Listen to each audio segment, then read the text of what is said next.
नमस्कार। 9 महीने बाद हम लोग लगभग मिल पा रहे हैं। 9 महीने जेल जेल तो चलो बहुत सारे लोगों ने 9 महीने काटी हुई, लेकिन मैं शायद राजस्थान का एकमात्र व्यक्ति हूँ, देश में मेरा स्थान कहाँ आता है मुझे पता नहीं, जिसको 121 दिन तक इस 9 महीने के दौरान पुलिस कस्टडी में रखा गया, यानी रिमांड पर रखा गया, यानी पुलिस हिरासत में रखा गया।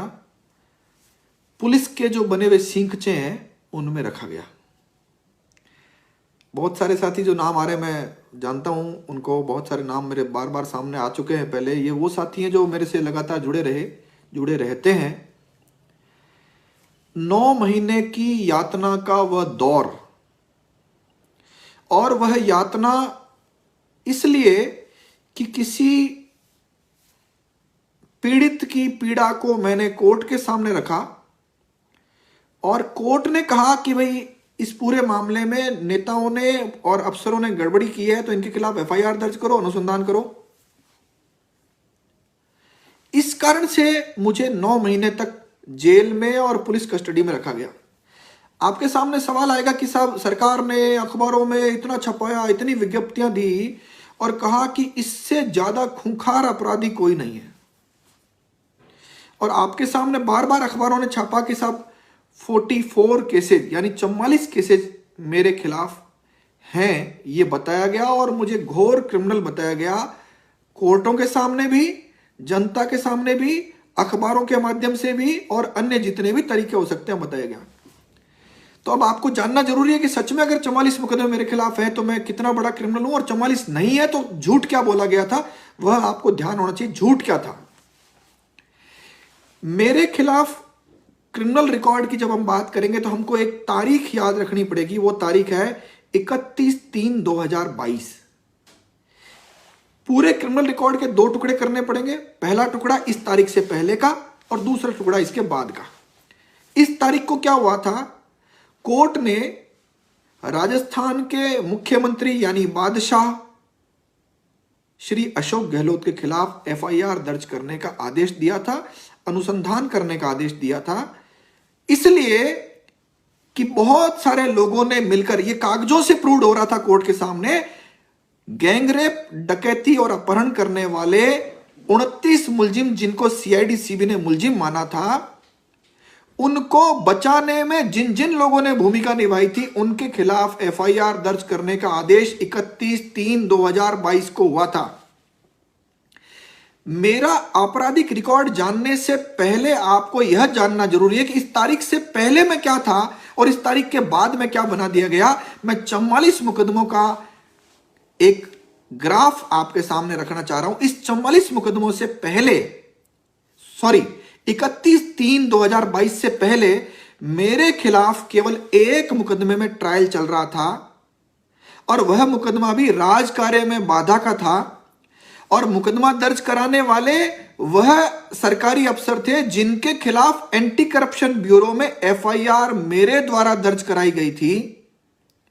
यह एक मुकदमा था, लेकिन इस मुकदमे के साथ मुझे यह भी बताना पड़ेगा आपको कि 27 मुकदमे और दर्ज हुए थे इस तारीख से पहले, और उनका नतीजा भी आपको बता देता हूं। 22 मुकदमों को पुलिस ने अनुसंधान में झूठा पाया कि गोवर्धन सिंह के खिलाफ झूठे मुकदमे दर्ज हुए थे। इनमें से अधिकतर मुकदमे वो थे जिनमें हाईकोर्ट ने सुपरविजन किया, लगातार पीछा किया, और पुलिस के लोगों ने नकारात्मक एफआईआर कोर्ट में पेश करके और हाईकोर्ट को बताया, और ऐसे करके उन्होंने इन झूठे मुकदमों से अपना पीछा छुड़वाया था। 22 मुकदमों को अनुसंधान में झूठा पाया गया। एक मुकदमा चल रहा था, 22 को झूठा पाया गया। 5 मुकदमों में कोर्ट ने यानी न्यायालय ने मुझे दोष मुक्त करार करते हुए आदेश दे दिए थे। कुल मुकदमे कितने? 28 मुकदमे इस तारीख से पहले थे।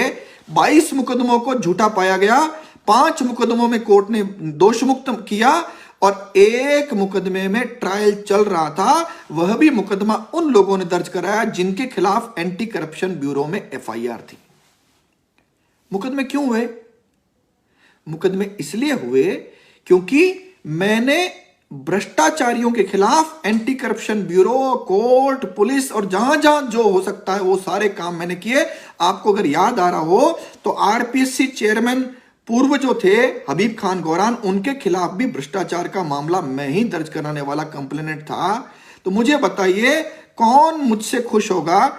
तो वो खुशी जो है वह इन कागजों से आपको स्पष्ट प्रमाणित होती है। 31/3/2022 से पहले 28 मुकदमे, 22 को अनुसंधान में झूठा पाया गया, 5 में कोर्ट ने बरी किया और एक मुकदमा जो भी राजकार्य बाधा का था उसमें भी आरोप था, गोवर्धन सिंह आया, कागज फाड़ दिए, पेन तोड़ दिया। यह मुकदमा ट्रायल चल रहा था। इस प्रकार इस तारीख से पहले केवल एक मुकदमा, छोटा सा मुकदमा मेरे खिलाफ था।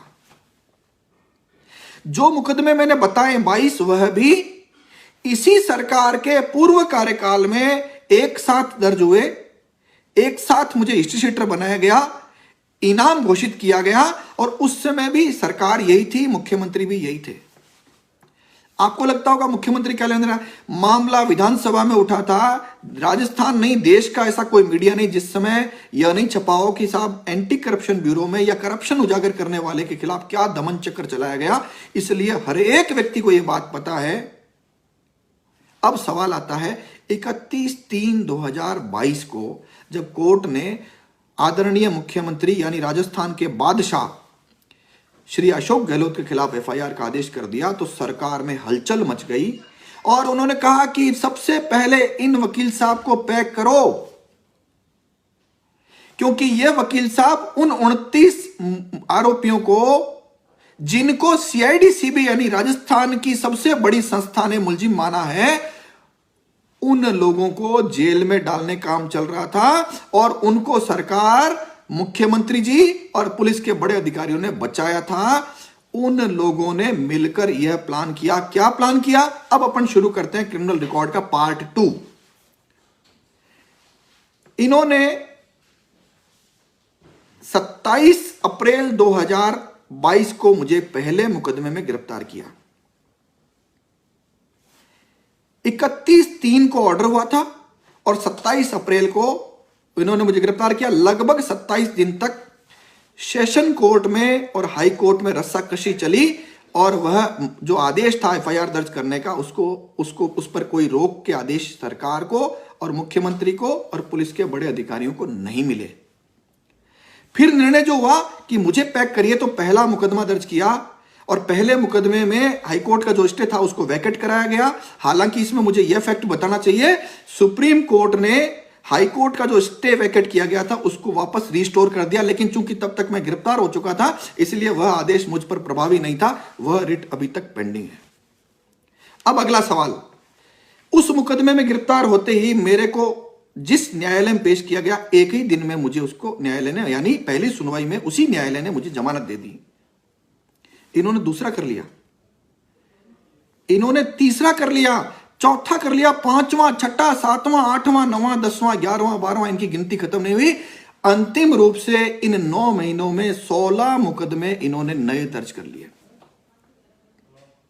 क्रिमिनल रिकॉर्ड अचानक बनाया। मैं कस्टडी में हूं, कस्टडी में होते हुए मुकदमे दर्ज हो रहे थे और मुकदमे दर्ज जो हो रहे थे उसके साथ साथ 12 साल पहले जो मुकदमे दर्ज हुए जिन पर हाई कोर्ट ने रीओपन करने पर रोक लगा रखी थी, उनमें से भी 7 मुकदमे रीओपन कर दिए और एक कुल मिलाकर 8 मुकदमे पुराने, जिनको झूठा माना गया था, नकारात्मक एफआर कोर्ट में पेश हो गई थी, उनको भी रीओपन कर दिया। तो हो गया 16 नए और 8 पुराने रीओपन जिनमें कोर्ट में एफआर थी। 24 तक पहुंच गए साहब अपन। एक मुकदमा मैं पहले बता चुका हूं, मेरे खिलाफ पहले चल रहा था, राजकार्य बाधा का, पेन तोड़ने का, कागज फाड़ने का। 25 मुकदमे मेरे खिलाफ आज की डेट में पेंडिंग है, लेकिन सरकार लिख लिख करके 44 मुकदमे बताती है। यह वह मुकदमे बताती है जिनमें पुलिस ने, सरकार ने, इसी सरकार ने भी माना कि झूठे दर्ज कराए गए थे। केवल क्रिमिनल रिकॉर्ड बढ़ाने के लिए 44 की बात करती है, कोई बात नहीं।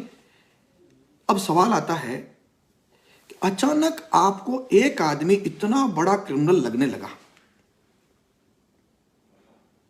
तो कोई तो कारण होगा। कौन लोग थे मुकदमा दर्ज कराने वाले, यह इंपॉर्टेंट बात है। 25 मुकदमे, दोबारा बोलता हूं, 31/3/2022 के बाद जो नए मुकदमों की बात कर रहे हैं कुल मिलाकर के, जिनमें स्टे वैकेट हुआ और समेत मिलाकर 16 मुकदमे नए दर्ज किए। 8 मुकदमे वो जिनको कोर्ट में यह कहते हुए पेश कर दिया गया था कि मुकदमे झूठे थे, हमने अनुसंधान में झूठे पाए गए, वह रीओपन कर दिए गए 24, और एक चल रहा था पुराना 25। ये 25 लोग कौन थे? अब सुनिए जो रोचक बात है, आपके कान के पर्दे खुल जाएंगे जब मैं बताने वाला हूं आपको। जिन रेपिस्टों को, जिन्होंने गैंग रेप किया था, सीआईडी सीबी ने 29 को जिनको मुलजिम माना था, 5 मुकदमे उन दरिंदों ने उन एफआईआर में जो मुलजिम माना गया था, जिनको इस सरकार ने बचाया था, और बचाने के कारण जो मुकदमे दर्ज हुए, उन लोगों ने 5 दर्ज कराए, जबकि मैंने इनकी शक्ल भी कभी नहीं देखी। मैं तो पीड़ित परिवार की पैरवी न्यायालय में कर रहा था, सेशन कोर्ट में, लोअर कोर्ट में और हाई कोर्ट में पैरवी कर रहा था, और वो मुकदमा दर्ज कराते हैं कि धमकी दी, कभी पिस्टल दिखाई, कभी कुछ दिखाया, और ये मुकदमे दर्ज हो जाते हैं। और अगला सुनिए, एंटी करप्शन ब्यूरो में जिसके खिलाफ एफआईआर दर्ज हुई 2010 में, एक पत्रकार महोदय, जिनके सभी मुकदमे हाईकोर्ट ने झूठे माने थे, पुलिस ने भी झूठे माने थे, जिनको रीओपन किया गया, उनमें से ये जो 25 मुकदमे बताए, उन 7 मुकदमे उन पत्रकार जी ने दर्ज कराए जिनके खिलाफ एंटी करप्शन ब्यूरो में एफआईआर दर्ज है, और मैंने दर्ज कराई थी 2010 में। अद्भुत बात बताने वाला हूं, अब अगली सुनिए। 7 मुकदमे पत्रकार जी द्वारा और 5 मुकदमे उन दरिंदों के द्वारा जिन्होंने गैंगरेप, डकैती, अपहरण का अपराध किया था रात के 2:30 बजे सीकर जिले में। 12 हो गए। अब सुनिए बहुत रोचक बात। एक राष्ट्रीयकृत बैंक, सिंडिकेट बैंक में राजस्थान के लगभग बड़े ठीक ठाक से जागरूक लोगों को पता है, एक 1200 करोड़ रुपए का घोटाला हुआ था। उस घोटाले में जो मास्टरमाइंड था उसका नाम था शंकर खंडेलवाल। वो जेल में रहा, सीबीआई, ईडी और सारी संपत्तियां उसकी जब्त होने की कुछ कार्रवाई चली। शंकर खंडेलवाल के खिलाफ किसी मामले में हाई कोर्ट में मैंने पैरवी की और सुप्रीम कोर्ट से वह परिवादी जीता, और शंकर खंडेलवाल के खिलाफ भी कार्रवाई करने के आदेश सुप्रीम कोर्ट ने किए। मैं शंकर खंडेलवाल को भी कभी शक्ल से नहीं देखा, मैंने जानता नहीं, सबको पता है। इसके बावजूद शंकर खंडेलवाल ने 4 मुकदमे खुद ने दर्ज कराए, भाई से दर्ज करवाए और अन्य लोगों से दर्ज कराए। 4 मुकदमे, 12 पहले बता चुका हूं, 4 इनको जोड़ दीजिए, 16। आगे चलिए।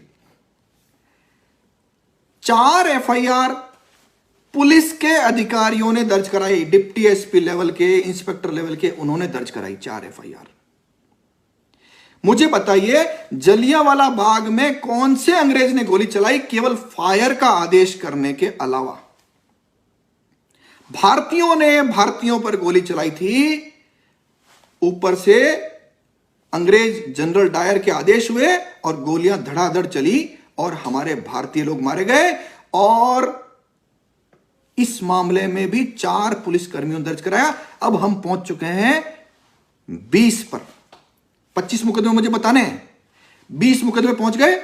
और उसके बाद एक और भ्रष्टाचारी जिसके खिलाफ एफआईआर एंटी करप्शन ब्यूरो में दर्ज हुई थी 2009 में, वह भ्रष्टाचारी मेरे खिलाफ एफआईआर दर्ज कराता है 3। हम पहुंच गए 23 पर। और अब बचती है 2 एफआईआर। 2 एफआईआर जो दर्ज हुई, दोनों मेरे खिलाफ SC/ST एक्ट में दर्ज हुई। एक एफआईआर को हाईकोर्ट ने खत्म कर दिया और एक एफआईआर में पुलिस ने एफआईआर लगा दी, क्योंकि उनके ऐसा मामला बैठ नहीं रहा था गोवर्धन सिंह को इस एफआईआर में कैसे फंसा करके अंदर डालें। हो गए 25 मुकदमे। तो मेरा क्रिमिनल रिकॉर्ड 31/3 के बाद जो क्रिएट किया गया वह मुकदमे थे 24, एक पहले चल रहा था 25 में से 7 मुकदमे उस पत्रकार ने जिसके खिलाफ एंटी करप्शन ब्यूरो में एफआईआर दर्ज कराई थी मैंने।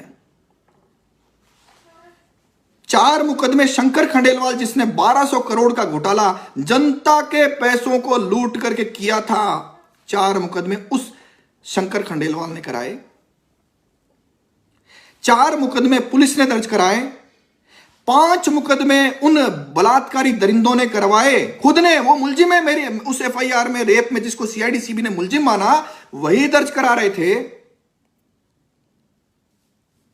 3 मुकदमे उन अफसरों ने, सेल टैक्स के अफसरों ने दर्ज कराए जिनके खिलाफ एंटी करप्शन ब्यूरो में 2009 में एफआईआर दर्ज थी, और 2 अन्य जिनको मैं जानता नहीं।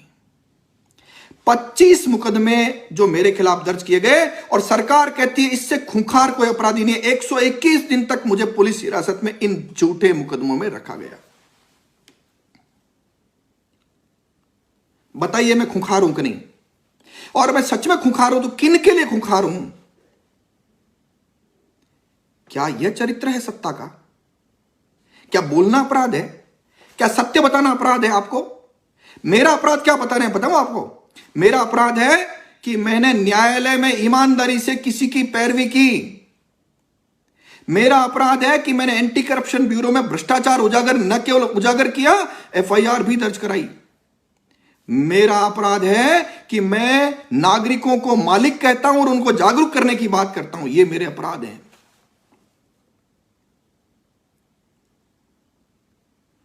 आप कल्पना करिए, मैं ये करूं और ये मैं नहीं करूं। मेरे पास 2 ऑप्शन थे, मैं करने चला।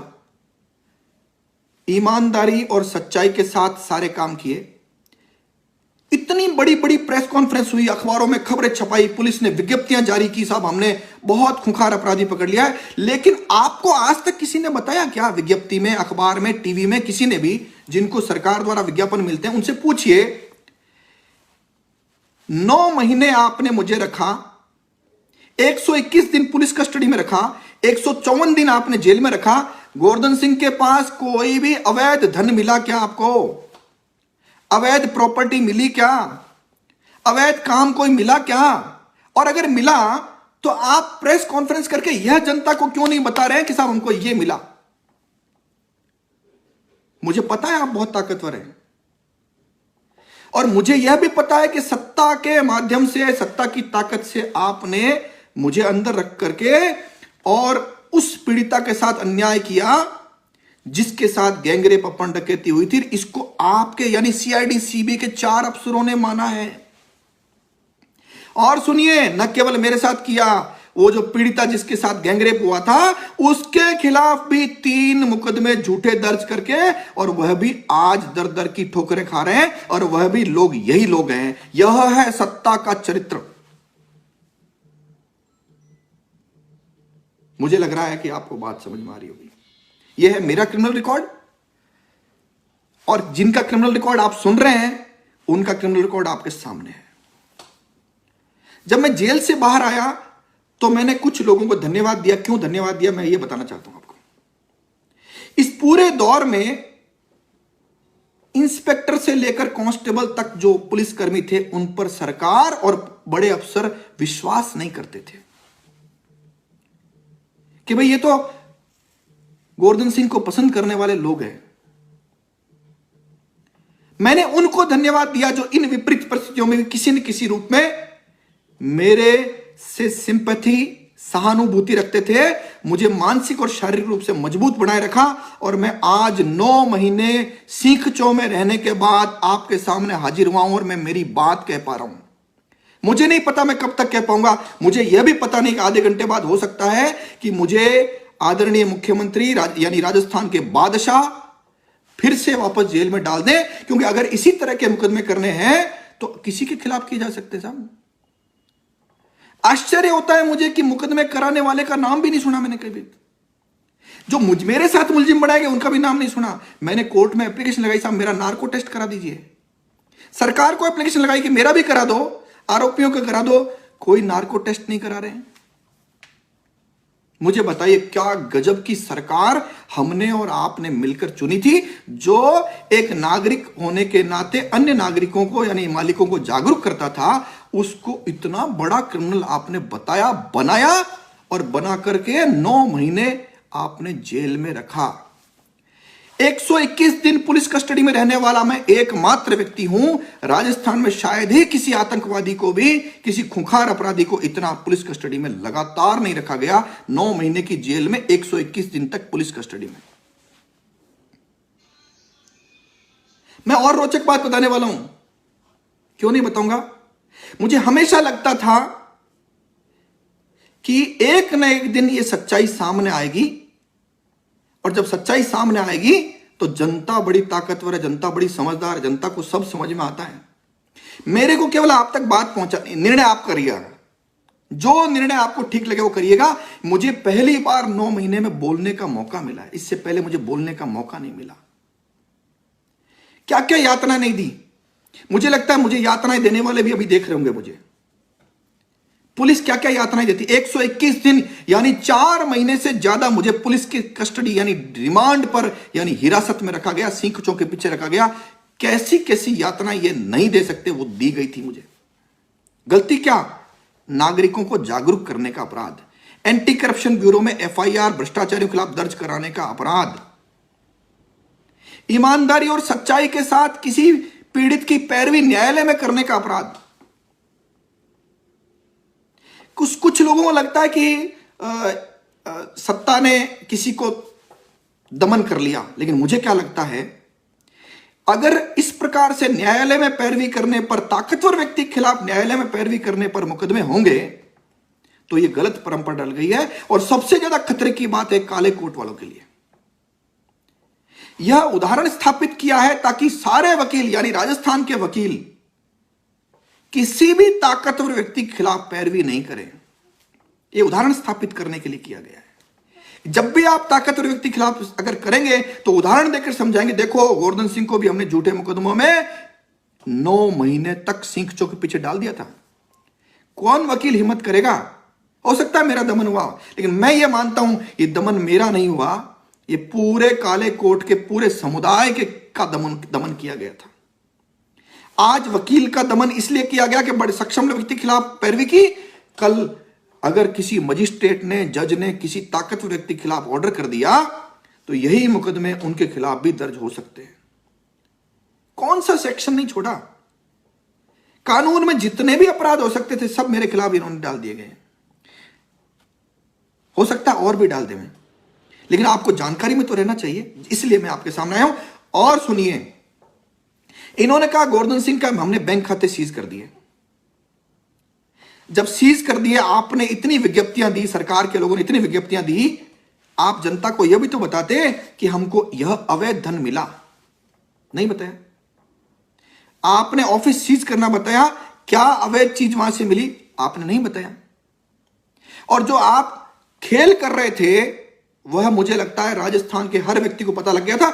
शुरुआत में जब 1-2 मुकदमे हुए तो जनता को लगा कि कुछ गड़बड़ी होगी, लेकिन जब मुकदमा तीसरा हुआ, चौथा हुआ, 5वां, 6वां, 7वां, 8वां, 9वां, 10वां, 11वां, 12वां, 15वां, 20वां, 25 तक गाड़ी जब पहुंची और इन्होंने 44 मुकदमे बताए, जनता ने कहा भाई गड़बड़ है।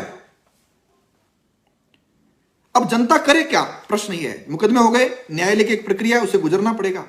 जनता क्या करे वो जनता अपने समय आने पर तय करे। लेकिन और सुनिए, मुझे एक बात कहनी है आपको, केवल पुलिस कस्टडी में रह करके इनका जी नहीं भरा था।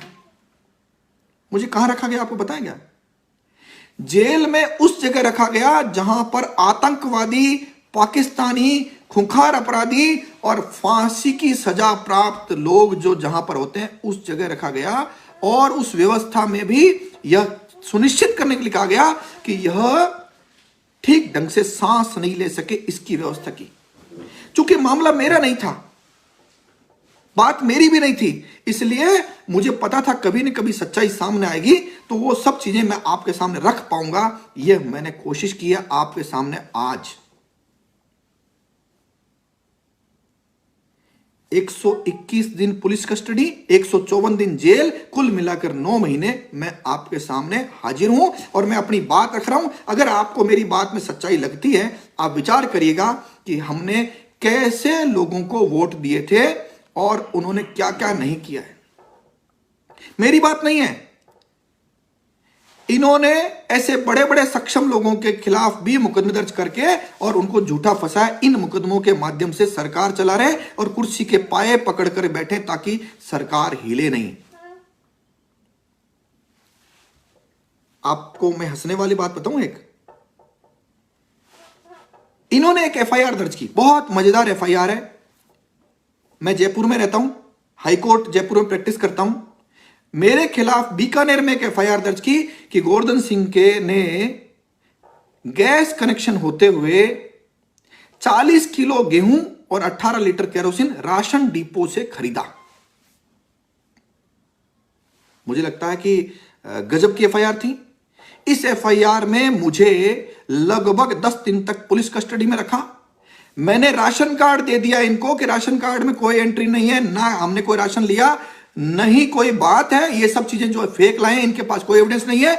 इसके बावजूद मुझे 10 दिन पुलिस कस्टडी में रखने के बाद लगभग 1 महीने जेल में इन्होंने रखा और कहा साहब खूंखार अपराधी है और साहब भयंकर अपराध इसने किया है, और 9 महीने तक इस तरह के मुकदमे दर्ज करके इन्होंने मुझे अंदर रखा। और सुनिए हंसने वाली बात, मेरा हथियार लाइसेंस रद्द किया तब जब मैं इनकी कस्टडी में था, और एक एफआईआर दर्ज की कि साहब गोवर्धन सिंह ने हथियार तो किसी के माध्यम से जमा करा दिए, कारतूस जमा नहीं कराए। अब बताइए मैं जेल में कस्टडी में बैठा, मैं कारतूस कैसे जमा करूंगा? उसमें भी एफआईआर दर्ज करके और मुझे लगभग 11 दिन पुलिस कस्टडी में रखा और लगभग 1-1.5 महीने तक जेल में रखा। क्या गजब के लोग हैं साहब, कैसे गजब के लोग हैं। मुझे बताइए, आपको लग नहीं रहा क्या कि यह खेल किस हद तक चल रहा था? और खेल आपको लगता अभी नहीं चलेगा क्या? अभी तो 10 महीने और हैं, चलेगा, मुझे पता है चलेगा। फिर भी आपके सामने रखता हूं। मैंने केवल 2 बड़ी मांग की, क्योंकि इसके अलावा मेरे पास कोई ऑप्शन नहीं था। पहला, इन सब मुकदमों की जांच सीबीआई से करा दो। जो अभी जांच कर रहे हैं वो मुख्यमंत्री जी के अधीन काम कर रहे हैं, इसलिए सीबीआई से जांच करा दो। और दूसरी मांग, जो पुलिस ने किया और जो न्यायालय में हुआ, इसकी जांच किसी सुप्रीम कोर्ट के जज से करा दो, हो जाएगा दूध का दूध पानी का पानी। नहीं कराएंगे साहब, बात ही नहीं करेंगे। और करेंगे क्या? अब बताता हूं क्या करेंगे। और मुकदमे दर्ज होंगे और उन मुकदमों में फिर से मुझे पुलिस कस्टडी में रखा जाएगा। मैं तैयार हूं 10 महीने के लिए। और मुझे पता है कि 10 महीने बाद क्या होने वाला है। इनके खुद के मंत्री, इनके खुद के नेता ये कह रहे हैं कि फॉर्च्यूनर गाड़ी में बैठने लायक लोग आएंगे। अब ये व्यवस्था जो सुनिश्चित कर रहे हैं, उसमें फॉर्च्यूनर के बजाय एक ऑटो में बैठने लायक व्यवस्था ये लोग करने में लगे। चिंता उनको होनी चाहिए जो इनके बैनर तले चुनाव लड़ने वाले हैं। अगर सरदारपुरा विधानसभा का कोई भी व्यक्ति मुझे देख रहा है, मैं उससे विनती करता हूं, मैं उससे आग्रह करता हूं कि आपकी विधानसभा में हर एक व्यक्ति को यह वीडियो दिखाइएगा। जितने लोग मुझे देख रहे हैं सब इस वीडियो को शेयर करिएगा और सरदारपुरा विधानसभा के हर एक वोटर को, मतदाता को यह वीडियो दिखाइएगा और सवाल करिएगा कि जनता को बताइए कि उसके पास क्या अवैध मिला था, बताइए जनता को। और इसकी जांच सीबीआई से करा दीजिए और एक न्यायिक जांच भी करा दीजिए पुलिस की भूमिका की।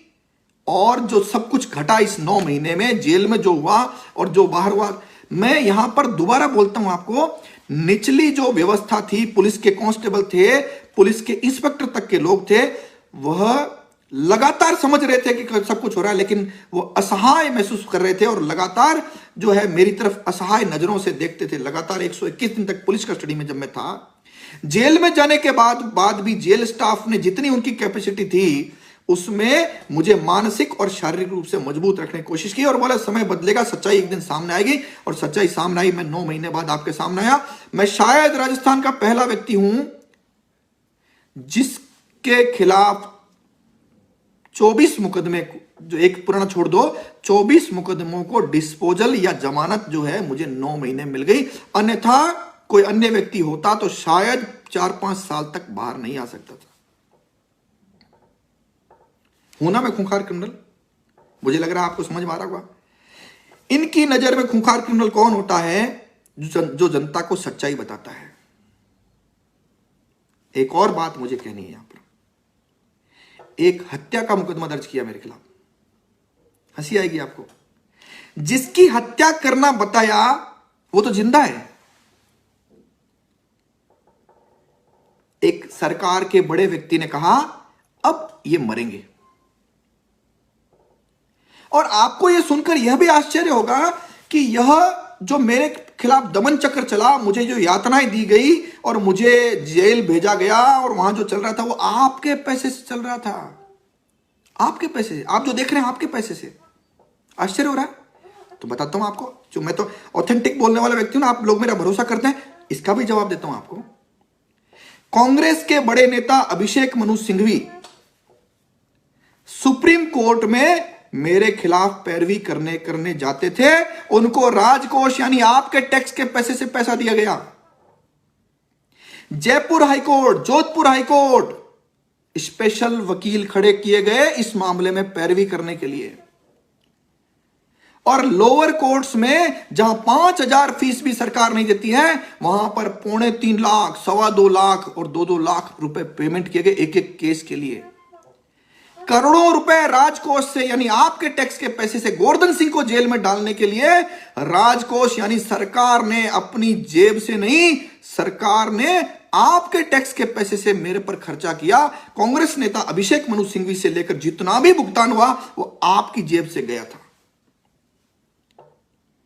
इससे इन नेताओं को फर्क नहीं पड़ता कि गोवर्धन सिंह को आप पसंद करते हैं नहीं करते हैं, लेकिन आपके टैक्स के पैसे का उपयोग उस देशभक्त पर किया जिसने ठीक ठाक काम करते हुए जनता को जागरूक करने की कोशिश की, हिंद की जय करने की कोशिश की। बहुत रोचक बात बता रहा हूं आपको। कोर्ट में जब यह पैरवी चलती थी, सरकार के 3-3 AAG एडिशनल एडवोकेट जनरल मौजूद रहते थे, स्पेशल पीपी मौजूद रहते थे। इनको करोड़ों रुपए का भुगतान, करोड़ों रुपए का, दोबारा बोल रहा हूं, करोड़ों रुपए का भुगतान आपकी जेब के पैसे, टैक्स के पैसे का किया गया। अब सवाल आता है कि कुछ लोग चिंतित हैं कि मेरी वकालत रद्द कर दी गई। साहब, मैं मानता हूं कि मैं एक छोटा व्यक्ति था और मैं जिन लोगों के खिलाफ किसी लड़ रहा था न्याय की लड़ाई, न्यायालय के समक्ष कलम से, गाली नहीं निकाली मैंने। और गाली निकाली हो तो आप पूछिए उन जांच करने वालों से कि कोई भी आपको व्यक्ति मिला क्या जिसने मेरे मुंह से गाली सुनी थी? नहीं निकाली, लठ नहीं चलाया, अपराध नहीं किया, केवल न्याय की लड़ाई लड़ रहा था। उस दमन चक्र को चलाने में कहा कि गोवर्धन सिंह जैसा वकील इस सिस्टम में नहीं होना चाहिए। क्या किया गया यह भी आपको बताना बहुत आवश्यक है। मेरी एक शिकायत सरकार के एक पुलिस अधिकारी ने बार काउंसिल ऑफ राजस्थान में की। मैं जेल में था, मुझे नोटिस भी नहीं मिला, मुझे जवाब देने का मौका भी नहीं मिला, और केवल इस आधार पर कि गोवर्धन सिंह के खिलाफ FIR दर्ज हुई है, अभी तक ट्रायल भी शुरू नहीं हुआ, चार्ज भी नहीं लगा, और कहा कि गोवर्धन सिंह को कहीं पर भी वकालत करने का हक नहीं है, अधिकार नहीं है, यह कहते हुए निरस्त कर दी गई। इतनी स्पीड से काम किया गया। कौन कर रहे थे? तो मेरे खिलाफ जो चीजें हो रही थी वो इतनी स्पीड से की गई कि लोगों में, वकीलों में यह मैसेज जाना चाहिए कि किसी भी ताकतवर व्यक्ति के खिलाफ आपने कैसे बोला, आपने न्यायालय के समक्ष किसी भी ताकतवर व्यक्ति के खिलाफ कैसे पैरवी की। यह मैसेज सरकार ने दिया। और अगर मेरे को यह बोलने का राइट है कि मेरे साथ क्या हुआ, मैं बता रहा हूं, आप अपना मूल्यांकन करिएगा कि वास्तव में सच में क्या हुआ होगा। आज तक मेरा पक्ष आपके सामने आया ही नहीं कभी, केवल अखबारों ने छापा जो पुलिस ने कहा। मुझे बताइए, मैं आपसे सवाल करता हूं, क्या बड़ी खबर यह है कि गोवर्धन सिंह ने 40 किलो गेहूं राशन डिपो से खरीदा, गोवर्धन सिंह को पीसी दी गई, जेसी किया गया, यह बड़ी खबर है? या यह बड़ी खबर है कि मुख्यमंत्री के खिलाफ FIR दर्ज करने के आदेश न्यायालय ने दिए? आप पूछिए जनता से, पुलिस से, नेताओं से, मीडिया से पूछिए कि यह खबर किसी ने कहीं पढ़ी क्या? किसी अखबार में, किसी टीवी चैनल पर पट्टी चली क्या? किसी चैनल ने खबर दी आपको क्या? नहीं दी ना। तो मीडिया क्या कर रहा था? वह कर रहा था, जब ताकत काम करती है तो इस हद तक काम करती है, और काम किया ताकत ने। मेरे साथ ये जो करके जो इन्होंने किया, मान लीजिए मेरी हत्या भी कर देते ये लोग, गाड़ी पलटा देते या मेरे गोली मार देते या एनकाउंटर कर देते, तो क्या आपको लगता है या इनको लगता है कि आसानी रहती? क्या मेरे जैसे बहुत सारे लोग और खड़े होते होंगे, हैं। बस इतनी सी बात आपको अगर समझ में आ जाए,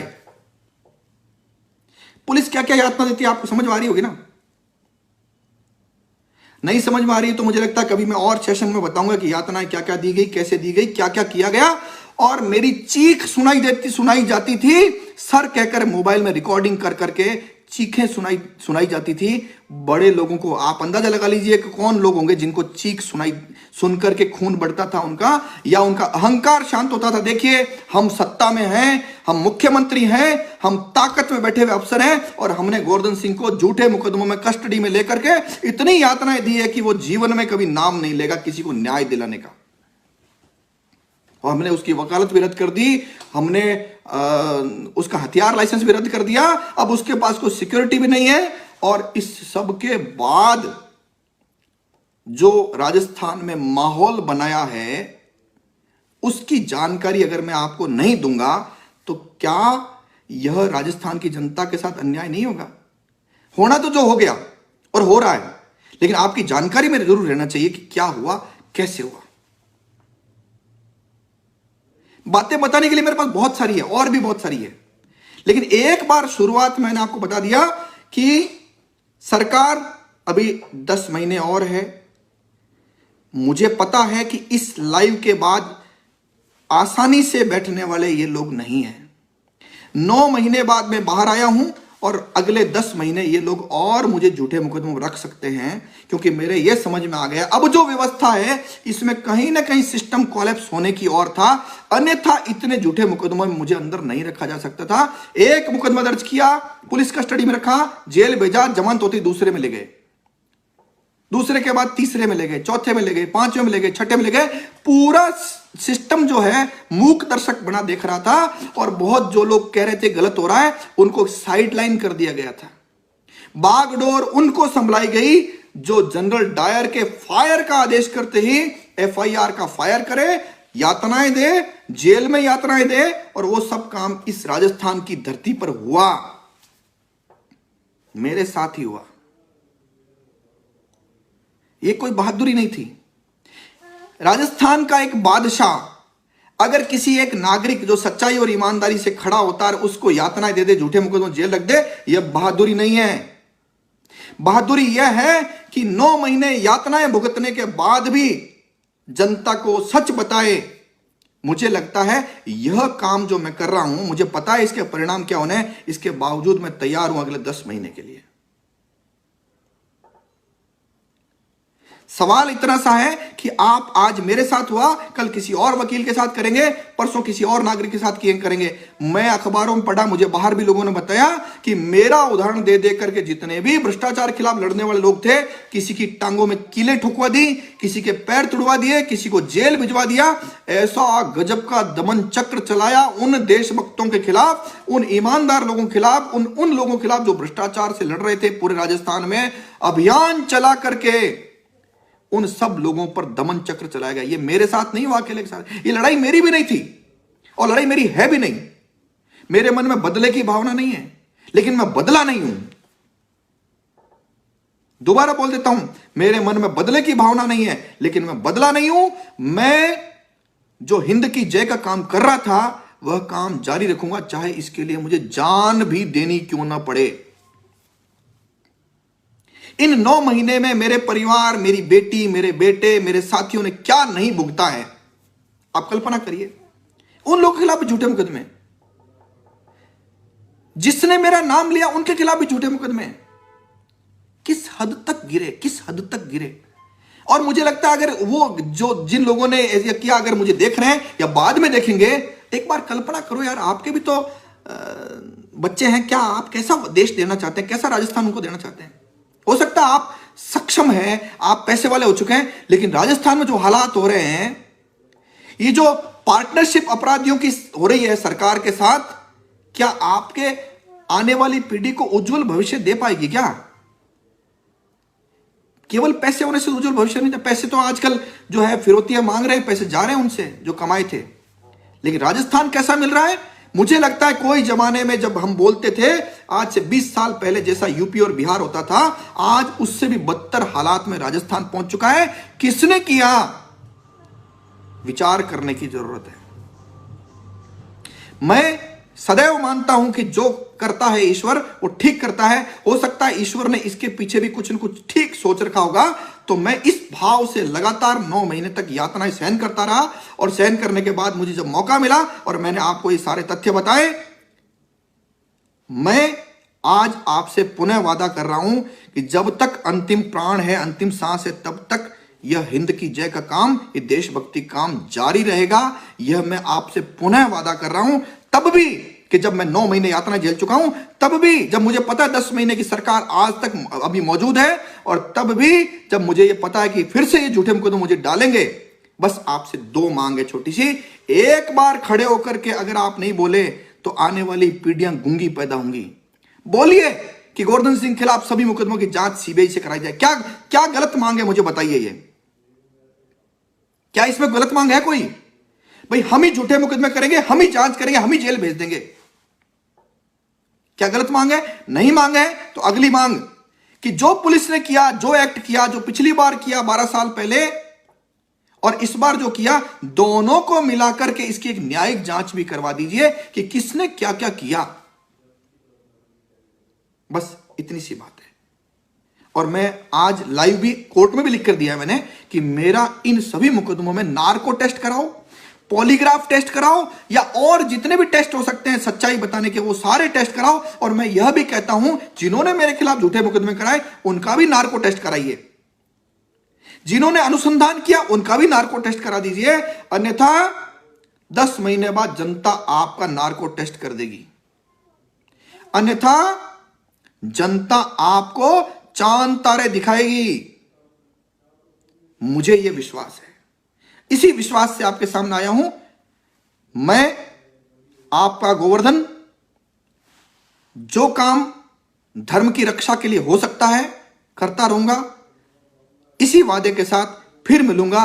अगर मुझे सरकार में पुणे जेल में नहीं डाला, मैं फिर लाइव पर आऊंगा, लेकिन अगर मुझे जेल में डाल देते हैं फिर लाइव पर आपको आना है। धन्यवाद। जय हिंद।